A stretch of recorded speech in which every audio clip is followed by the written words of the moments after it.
மன்னவா ஒரு கோயில் போய் இந்த மாளிகை எதற்காக?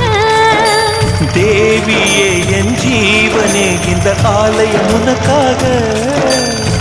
வானில் ஒரு புயல் மழை வந்தால் அழகே என்னை எங்கனம் காப்பாய். கண்ணே உன்னை என் கண்ணில் வைத்து இமைகள் எனும் கதவுகள் அடைப்பேன். சத்தியமாகுமா?